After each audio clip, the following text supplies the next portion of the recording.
All right, you ready for me? Ready to go?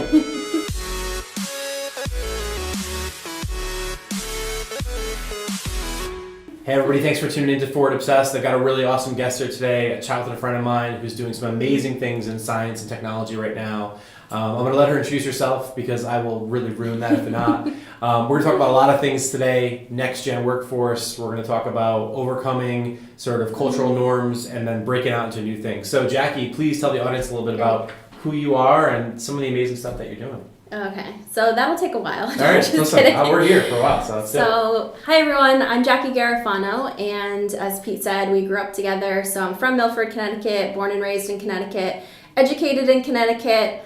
I am a doctor of material science and engineering, a UConn graduate, and I currently am a program manager at United Technologies Corporation for the Margaret Ingalls Engineering Development Program. So I'm a month into that gig. Previous to that, I was a research scientist at the Research Center of UTC out in East Hartford. Yeah, so just obviously, for those of you that like me that don't know what that means, it's some really, really amazing stuff. I remember when you were going through your PhD program and I was thinking about having to call you doctor, and it was sort of throwing me off a little bit. Talk to me a little bit about, in the audience, about how, for one, like, I know this, the audience isn't, like, you're the first person in your family to go to college and really finish that. So what was that like for you being, you know, a young woman scientist going to school? I mean, that must have been tough given some of the, you know, what things looked like at UConn at that time. Yeah, so I went to high school, public education, Milford Public Schools, and I really just had a fascination for astronomy, firstly. And so I thought, hey, I want to go into astrophysics, right? I want to work for NASA, which is still a dream of mine, so I will be applying. So you were the woman Sheldon Cooper. Right, but sort of, not as cool. So I went to pursue a bachelor's of science in physics from Southern Connecticut State University in New Haven. And there was the opportunity that I had, the catalyst of a really fantastic mentor. And her name is Christine Broadbridge, who essentially took me under her wing and showed me about what material science was. Because coming up through high school, it was chemistry, physics, and bio, and maybe you throw in astronomy. So there was STEM wasn't a thing. So science, technology, engineering, and mathematics, which is so critical to all of what we do in the engineering and tech space. I didn't grow up with that. So coming up through the 90s and the early 2000s, I knew that I wanted to go to college, but as you pointed out, I'm the first generation. So however many people I can reach to say you can do anything that you want to do, you could go to college, you could go to trade school, you can go out into the workforce, you could become an entrepreneur. Absolutely. So it's so important for anyone to just dream big and follow their dreams.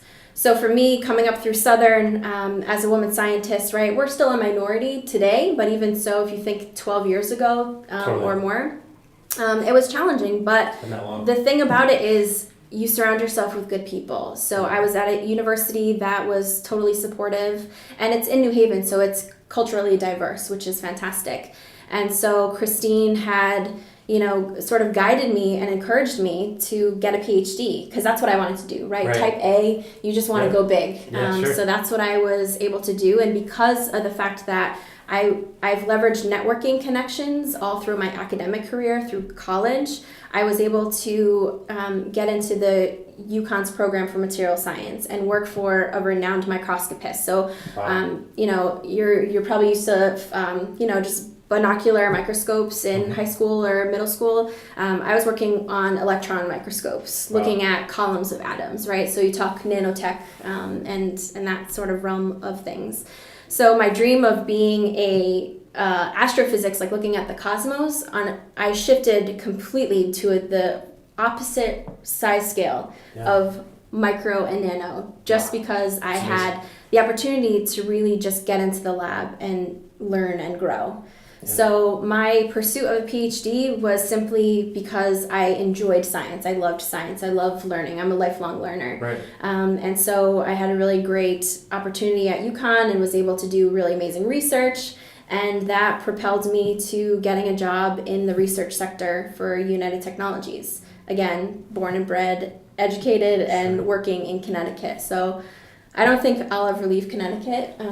My husband and I, our roots are planted here, so it's my passion to give as much back to Connecticut as I possibly can. And I think it's super easy for, obviously we're sitting here filming this in District New Haven, right? And I think it's really exciting, the change. You mentioned Connecticut quite a bit, the change that's happening right now. But one of the things that is inspiring to me, I've known Jackie my entire life, and I'm learning things about Jackie in this conversation that have never come up, right? So what I think is really interesting is when you think about a conglomerate like United Technologies, especially now with the sort of breakup in the different business units, we don't often think about the science and the material science and the research that goes into creating these, giant jet engines and, aerospace technology and that sort of thing. So tell me a little bit about the role that you play now, obviously pretty new into the role as a program manager, but what does it really mean to be a program manager working for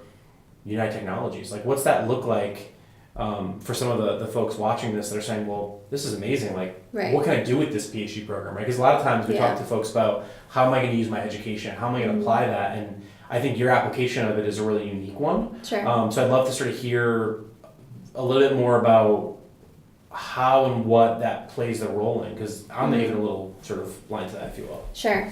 Yeah, so having any sort of college education, whether it's a bachelor's, master's, or PhD, right? You're learning the critical skills, analytical skills, the technology skills, whatever your discipline is. And so at the research center, supporting the whole entire corporation of products, right? So Pratt & Whitney engines, or Otis elevators, or fire suppression systems out of Carrier.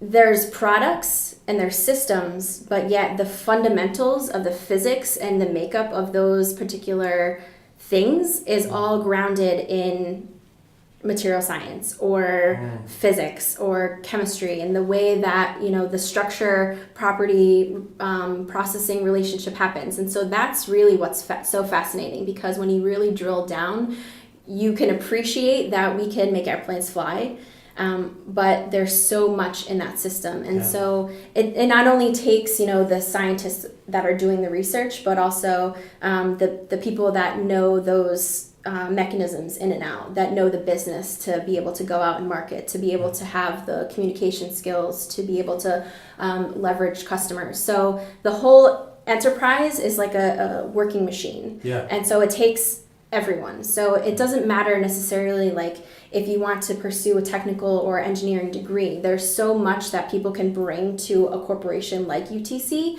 where they could still be a part of that magic that happens. Absolutely. It doesn't matter if we're designing a jet engine or a Kevlar vest or whatever it is, the principles, the first principles, the scientific principles of that, and the scientific method. We do a lot of design thinking here for how we do things. It's very similar to what you're doing as a scientist, right? Absolutely. What I want to get into, which I think the group is interested in, is this idea of foundation, right? So you talk about scientific foundations that have enabled you in your career and enabled others to do amazing things. I've always known you've always had that sort of mindset of progression, right? There wasn't going to let something hold you back.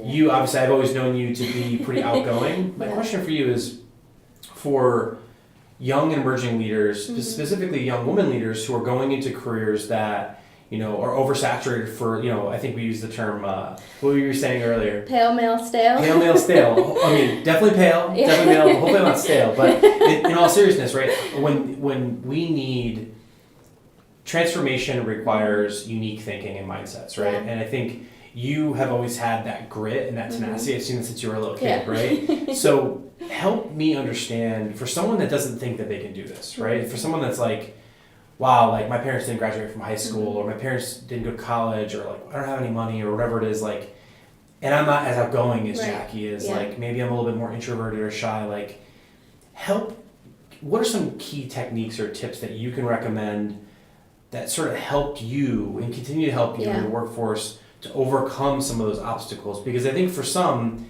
it's easy for us to sit at this table now in our careers as well established they are, but I want them to understand a little bit more about like Jackie and like how they can follow some of the ways that you've done to get on their career, if that's helpful. Sure, yeah. So I love sharing with people that the woman that I am today is not the same girl that was 20 years ago, right? It's that growth mindset. Absolutely. It's, for me, what I value most is the soft skills, but now they're called power skills. So I like that. having EQ. I actually had the opportunity to take my EQ test, and I was super excited about those results. It's amazing. And so power skills. I like power that. skills. What do you mean by power skills? Tell me about that. Because having empathy, having self-awareness, being kind and compassionate, being able to talk to people, to hold a conversation, to not be afraid to be your authentic self, which I think is so important. My authentic self is so random and just eclectic that that's what brings me joy, is to be confident in myself. Right. And I've had to grow to get there. And also throw out the labels too, right? Absolutely. It's like, some of the interests that you have, I know obviously, like, definitely tell the group, what are some of the things that you wouldn't expect a scientist that looks like you to be doing on the weekends? So I'm a waterfowl hunter, licensed for 2 years. My husband grew up with his uncles hunting waterfowl, which is ducks and geese, and we have plenty of those here in Connecticut. And I went out a few times as a spectator, like a scout, and I was like, if you can't beat them, join them. So I went and got my permit, and so now I go out there and go hunting and take selfies and pictures of the sunrise and maybe, get some birds. But really, I love being in nature. And so that's something that my husband and I are able to do together. It's great team building, especially because of the environment that you're in. It's like very stressful. You're relying on other people to be safe with what they're doing. And so it's fantastic knowing, like, walking around my workplace when I was at the research center and having the guys that were in facilities, like, come up to me and be like, hey, you're a hunter? Yeah. Like, hey, what'd you bag? And so, based on just appearances, you might not know that I'm a doctor of engineering, right, or that I have, this eclectic, random love for going out there and saying I'm a waterfowl hunter. Yeah, absolutely. I'm also passionate about giving back to our community. So empathy and compassion is something that I want to make the world a better place. And even if it starts so small, just by a simple smile, right? Mm-hmm. Having that empathy and just compassion for humanity, right? Awesome. Which is something that we really need right now. How'd you learn that? So, these power skills. I want to spend a little more time on these power skills, because I love that you called them power skills and not soft skills, because, coming up, I was really shy when I was younger. Obviously you guys were family friends, so I felt comfortable around you guys, but I was very shy. I would want to be behind my computer screen. And now as leaders, we're inspiring others, and we're motivating others, and we're managing others, right? So there's a whole different set of soft skills or hard skills or power skills, which I'm totally stealing. We'll quote or reuse it. But how do you develop EQ, right? Some say leaders are made, leaders are born. Same thing goes for some of these skills. What would you say to someone young? What's the importance of these power skills? And B, how do you develop them in a situation where you're not surrounded by them, right? You weren't really surrounded by a lot of these power skills, knowing where you come from and sort of how we grew up. How do you develop these power skills? Did you have some training things? How do I learn about power skills if I don't know about them? Yeah, so I'm learning about them sort of late in life as to what benefit they give you in the workplace, especially being, a minority as a woman in a technical discipline, right? Absolutely. Or for the various different, walks of life that we have here. A lot of times, the evolution of our workplace and our workforce has gone from very homogenous to now more diversity and parity and equity, which I think is so important. And for a long time, these voices have been stifled, or they haven't been empowered. And so for me, I'm taking a page out of your book, right? And I'm seeking who in the broader workplace or leadership community is talking about this, or writing about this, doing the research, providing skills, not necessarily a handbook, but learning and being a sponge and soaking up all that information. Any good books or videos or anything that you could recommend for young leaders? This year I went on this professional development journey for myself, just like thinking like, okay, I aspire to be a leader. What does that mean, and how do I get there? Right. And so, I've had all of these, like power skills my whole life, right? Like I'm very compassionate. I would always give my time and my dollars and my, whatever I could do to help other people, right. Is something that's really important to me. And, my mom would say like, hey, I'm bringing Jackie up the road to, the corner store, and she'd like throw a penny in there, right? Right. I didn't teach her that. That's just something that she would do. Right. And so I feel like it's innate. I certainly have the grit. Yeah. And to say like, I don't care what barriers I'm facing. I'm just going to, do my best and be my authentic self. And if you're not on my side, you're gonna come to my side, right? Yeah. Because it's about teaming. It's about building community to serve a greater purpose. And common ground too, right? Absolutely. One of the things that you mentioned earlier, which I think is so relevant to me, is this idea of like, there was these facilities guys, right? And they and you had nothing in common. Absolutely. Right? Yeah. But then when you found that common interest, Absolutely. right? Part of that EQ is like being able to put yourself in someone's shoes and then putting them in yours, right? Yeah. So now you have all these friends, these colleagues, these people that, look up to you and collaborate with you, and they don't just see you as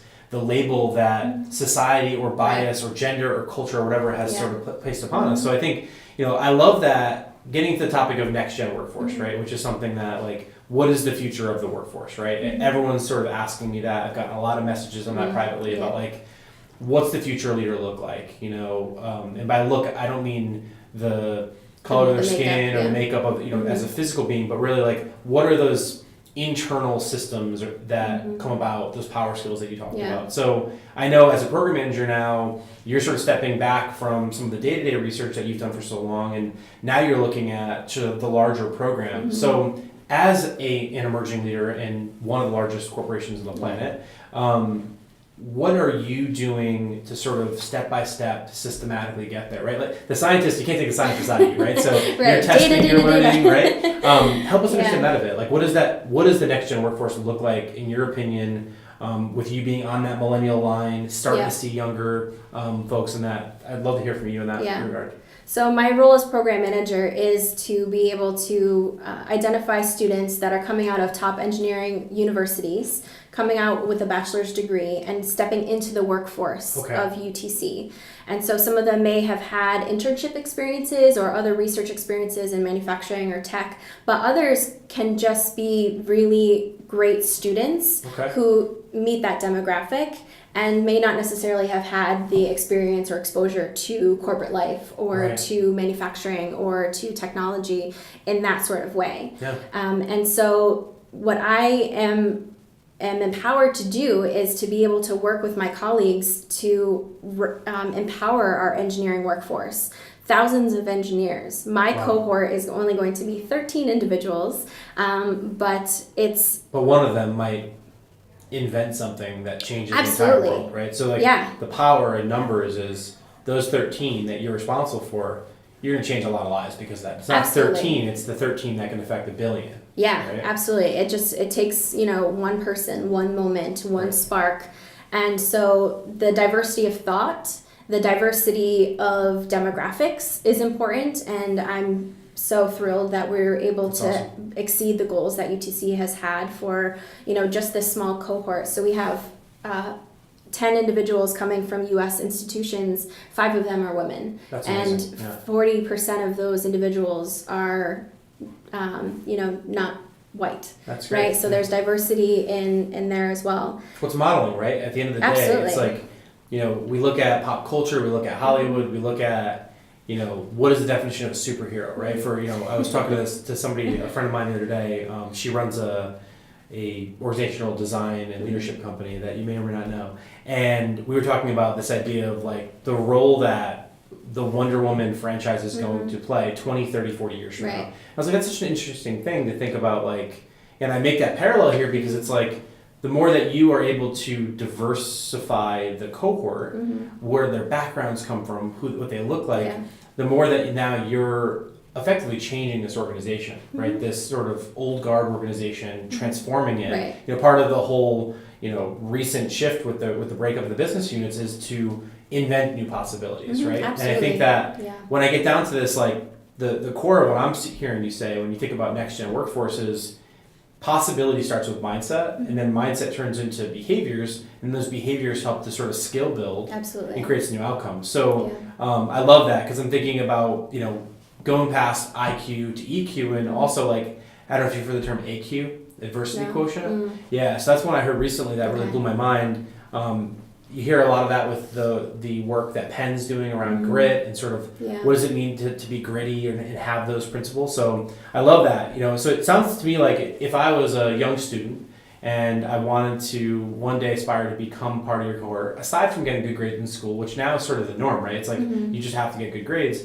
What are some of the things that they can do as a student to get on your radar? Like how do they or folks like you to get on your radar?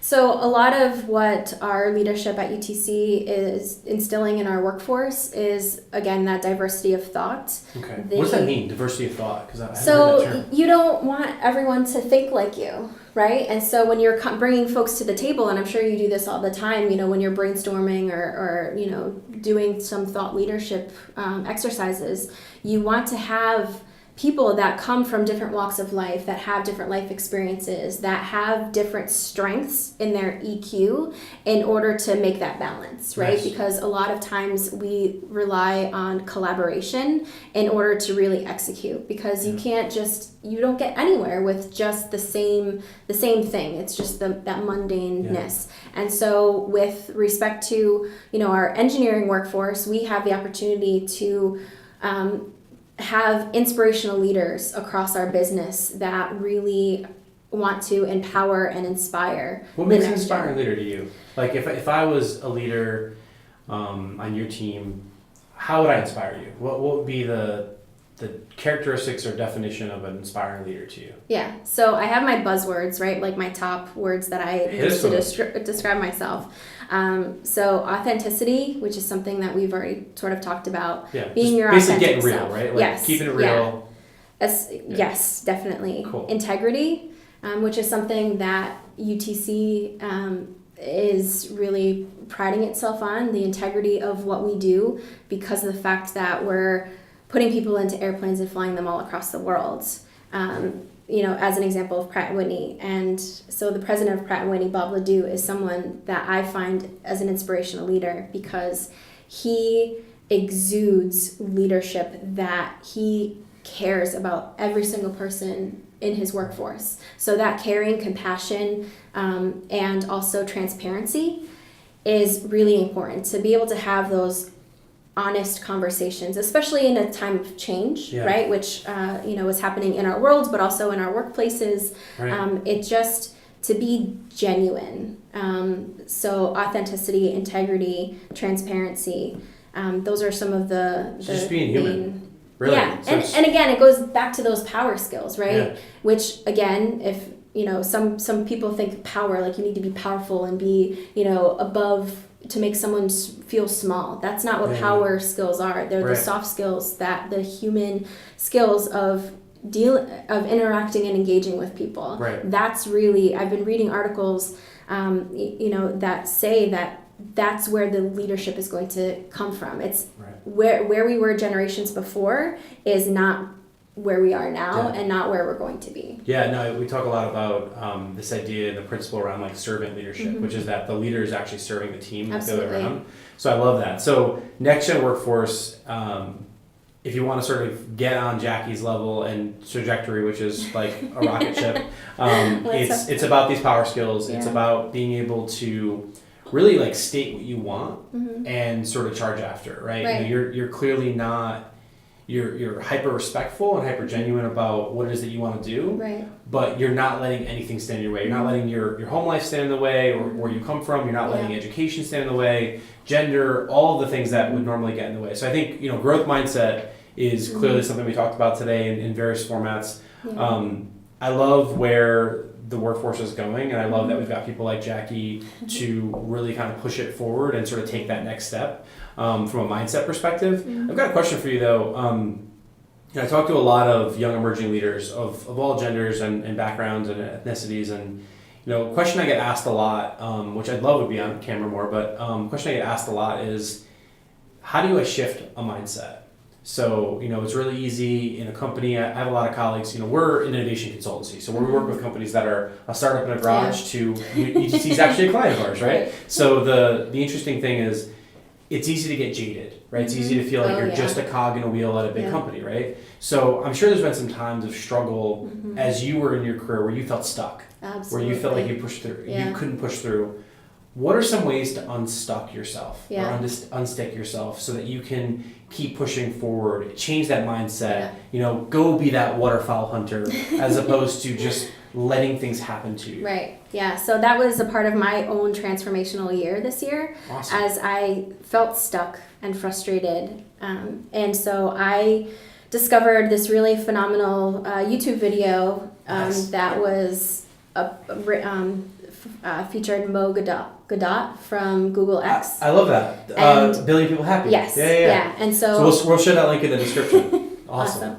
So I discovered then his book, Solve for Happy. Love it. Oh my God, it's and a great book. I gave it to my sister-in-law. Good. Yeah. I fell in love with his just mindset about, it's you need to just feel, you could feel what you feel, but don't let it negatively affect you, right? Use that for good.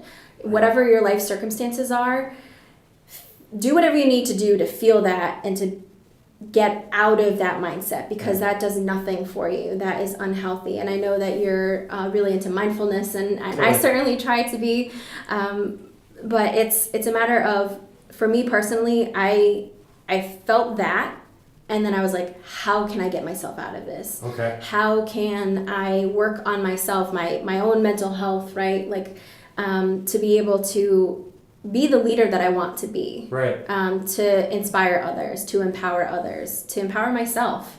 And so I found his book and I listened to it on my drive in and out of work, and I love his message, and it's awesome. It's incredible. Yeah. So that really was like a life changer for me. Back this to mindset, year. right? It's all Absolutely. about mindset. And the question is, and it doesn't have to be specific to UTC, because I think this is just, we'll broaden it a bit, just so that there's no confusion as to, this is Jackie's opinion, not the opinions of her employer. But like in this case is, as a young not in terms of age, but young in terms of the evolution of the org chart, right? Sort of bottom to top story is really, both of our stories, right? In one way, in many ways.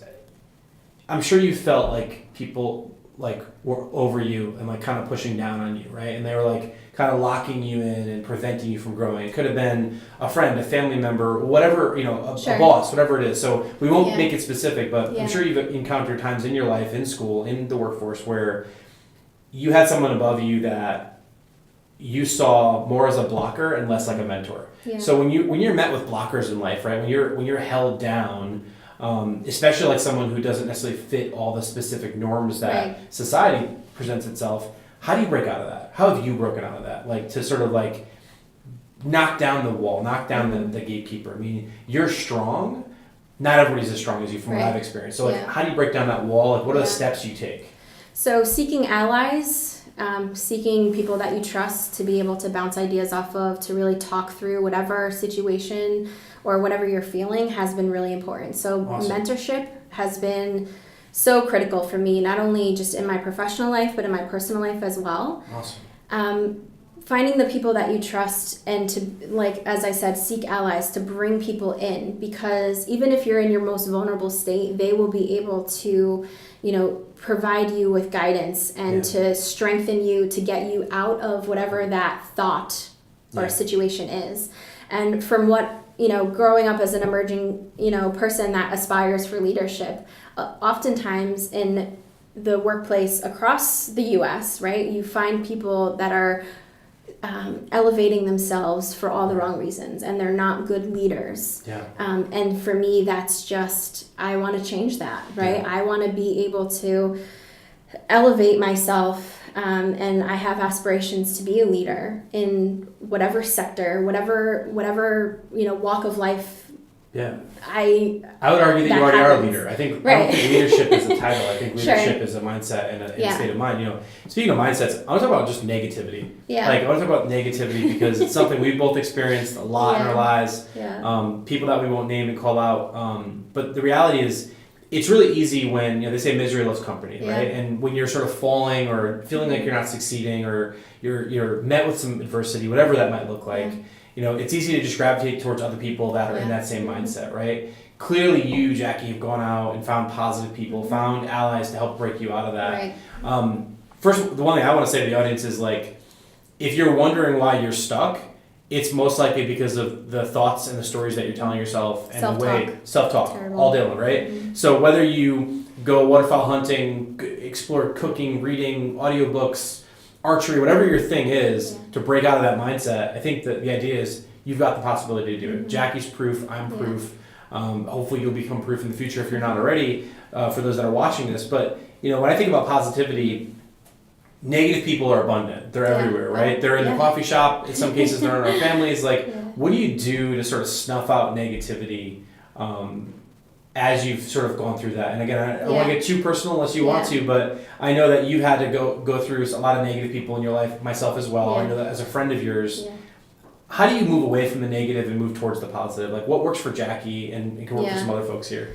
So really, you just have to take that step to declare, I'm not going to let this penetrate my bubble, right? Put up your own safety shields, because that self-talk, it's so debilitating if it's negative. And from my experience, the people that are infusing that negativity or whatever adversity is going on, they have no concept or care, and they don't know how it's affecting you personally. And so for me, I've had to learn, and thankfully I did early on, to be able to say, this is only affecting me. I don't deserve to feel the way that I do. So put up your barrier, your bubble.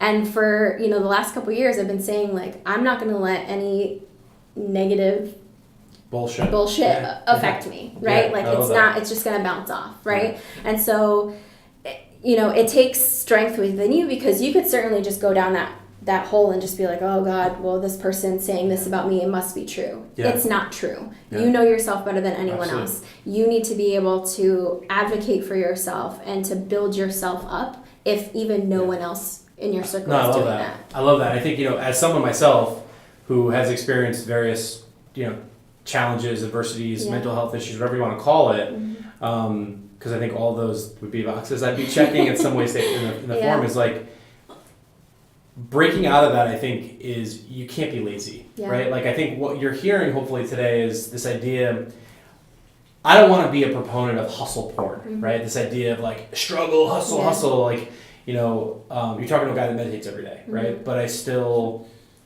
and you still find time for our families. We find time for the things, right? You know, you're on this growth path. We're on this growth path.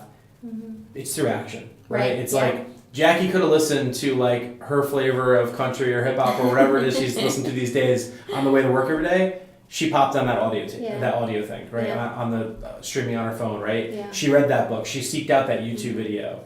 She could have went and streamed Netflix and binge watched House of Cards or whatever show she wants to watch, right? The new episode's season's terrible. I won't watch it. It was bad, but you know what I'm saying. It's like, I think what I want this audience to understand, and like in some way, shape, or form, is like, you gotta get off your ass. It's like, get off Instagram, like stop surfing Snapchat and expecting that to fix your problems. Social media is a bubble, right? You gotta form your own bubble. Form your own bubble, find your own path, and then just kick ass and take names and move forward. So tell me something. So how do we learn more about what you're doing at UTC? If I can apply for the cohort, like what does that look like? And if there's one thing that you want to leave this audience with that we didn't talk about today, like what would that be? So we talked a lot about stuff today, which I'm so appreciative to be here, and thanks for the opportunity. And I'm excited for this to be on social media, because you know I love social media. Absolutely. So Unite Technologies is, you know, on social media as well. So I feel like with this audience, perhaps, you know, going to Twitter would be the best case, because who really Googles, you know, things anymore? Well, we do. And how do we follow you? What's your handle? So my handle is JKM Garofano. Okay. And so we'll put them in the link because that's spelling. Yeah. So yeah, I love engaging with people. I love when people will send me a LinkedIn message about how can I learn more about what you do, or how can I learn more about UTC, or how can I learn more about the work that you're doing in the community. People is what brings me joy. Meeting new people, making connections for people. So even if it's not me myself, right. I can connect you with people across different disciplines and organizations, because having your sphere of a network is so critical. Yeah. And it supports not only yourself and your growth, but others as well. A long time ago, somebody told me that your network is your net worth. Mm-hmm. Both in the physical sense, but also in the intellectual sense. Absolutely. Well. Yeah. So if there's any engineers out there, hit me up on social. Check out United Technologies. You had just done a video yesterday about the announcement of our portfolio. What's your thoughts? Did you watch it? Yes. Yeah. So what do you like? What are your thoughts? Are you feeling good about the breakup? Bad about the breakup? Like, as a employee of the company. Mm-hmm. Talk to me about what that feels like for you, because it's easy for me to say as an innovation consultant and a digital transformation expert on the outside, like this is how it looks, but on the inside, what's that like for you? So for me personally, I'm excited about the possibility of us just really focusing our portfolio and knowing that there's strength within Carrier and Otis to be standalone. Right. Judy Marks, president of Otis, she's an amazing leader, and I want to be like her one day. And so with respect to our portfolio shifting a bit, I feel like it's a fantastic move. It allows us to be more strategic independently as three different organizations. Because I sat at the research center supporting the entirety of the corporation, I could certainly see how it might feel differently for people within a different niche area within a respective business unit. But Rockwell Collins is renowned of an amazing aerospace company, and so now we're able to bring them into the UTC portfolio as Collins Aerospace, and I think it's like an uncertain time, but it's also very exciting. What does it mean for the culture? So, like, for you specifically, like, from what you know, right? Because who knows what's happening, right? But how informed are you as to where things are going now as an insider? And then, and obviously don't share anything that's private, of course, but like, how informed are you, just maybe macro? Like, are they keeping you in the loop on how this is going to change? And, culturally, when companies get transformed, bought, sold, divested, whatever it is, they go through a metamorphosis, for better or for worse. So it's not labeled positive or negative, but culturally, what's that going to feel like for you from what you've been observing? Because this is like the news, it's been hitting the news lately, but like this has been going on internally as an internal constituent. You know things that we don't know, and want to be very confidential with what you do share. But I think I'd love to understand culturally how that's going to change, because that's what I'm the most excited about, is to see how the leaders can really drive that focus and that strategic growth. But that's going to come with some cultural changes, right? When you think about innovation and those sorts of things. Yeah. So I feel like we live in a world where you're just getting the news bombarded to you. Totally. All the time. Clickbait. 24/7, right? And so now I think we're in the mindset in our own respective workplaces that we want to know information right now. Yeah. Or, just currency. like... Yeah, absolutely. And so, in times of change and transformation, you're looking to leadership to be able to, tell you what's gonna be, this week or next week or, 18 months from now. And so with respect to United Technologies, our leadership is, sharing that they will be as transparent as possible, because UTC is an amazing company.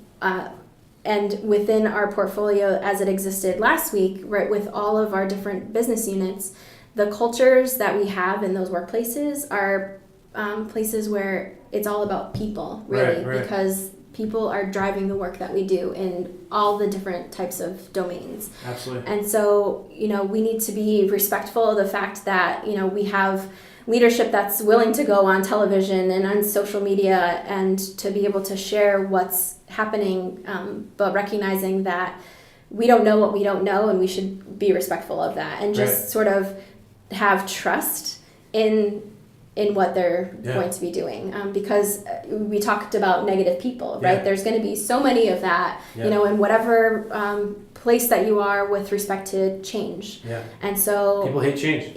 Or they're afraid of it. It's hard. Change is hard, right? So again, you just have to, you know, bring in your own with respect to your own self, and don't, you know, don't let people drag you down, right? With whatever sort of change or adversity that may or may not be happening. That self-talk, that you don't know what you don't know, and you should be respectful of that, because otherwise you're just gonna drive yourself nuts. Cool.